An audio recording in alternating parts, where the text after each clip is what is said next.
This first episode in our series about self-care focuses on the experience of having a life-changing injury and how exercise can be a part of the healing and wellness journey. Hi, my name is Crystal Zaharchuk. It was the summer of 2015. I remember specifically coming back on a Friday and I thought, like that it would get better, but it didn't. It was getting harder and harder for me to walk, I remember, and I went to see a doctor again. So at the time I didn't have a family physician because mine had moved away, so I was being tossed around a little bit in the medical system, seeing different doctors, and finally I had found one who really listened. She admitted me to get an emergency CAT scan, and it was then that I learned that I had an L5-S1 disc herniation. And so I was having to see a neurosurgeon quite shortly thereafter, who determined that I would need a discectomy. The pain was bad. I was on a lot of medication during that time. It was blurry. Again, getting in and out of my car, I remember opening my car door and just having to do these weird maneuvers just to get up, and it was hard. It was hard. The pain was really bad.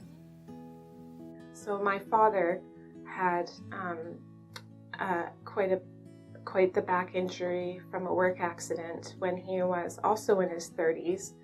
And as a result of, he had to receive a back surgery as well, not exactly the same as mine, a little bit more invasive, I guess we could say. And it didn't go so well. He ended up having scar tissue within his nerves and his spine, and that resulted in him not being able to work again. And he lived in bad chronic pain for the rest of his life. That resulted in him having to take a lot of heavy drugs, and it really took away from his spirit. And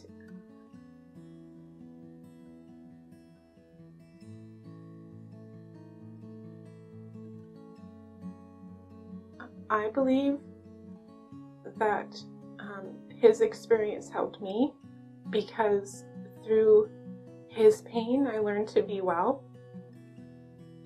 Because at that point in time in my life, I think that emotionally I was struggling.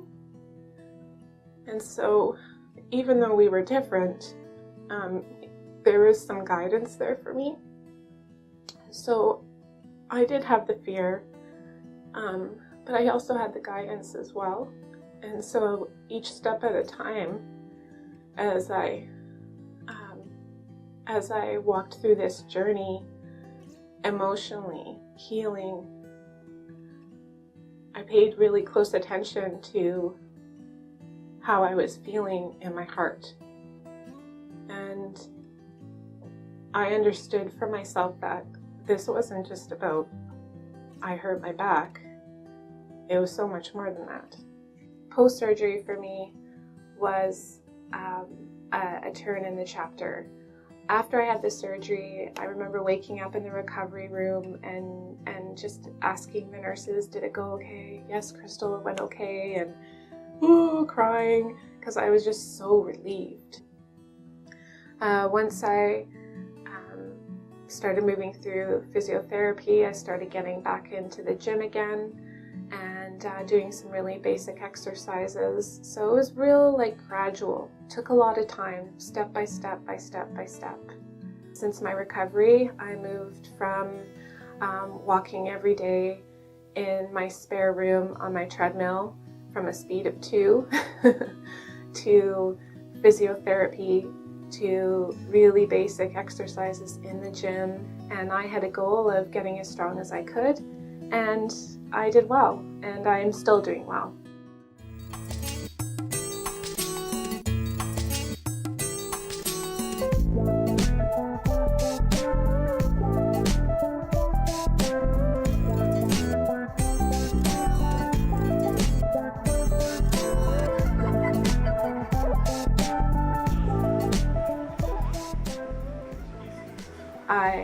I'm still consistent. I'm still in the gym today.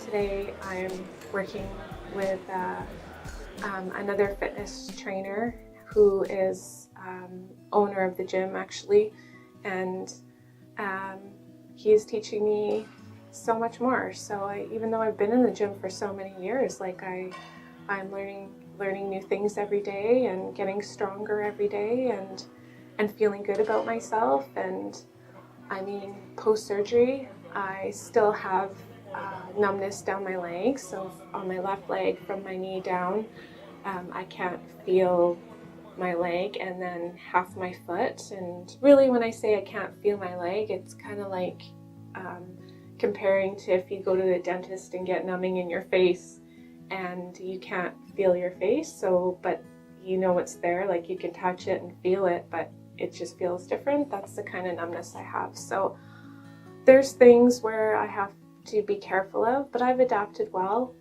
and I feel good. I feel very accomplished in what I've done so far, and I'm doing things that I never thought I would do.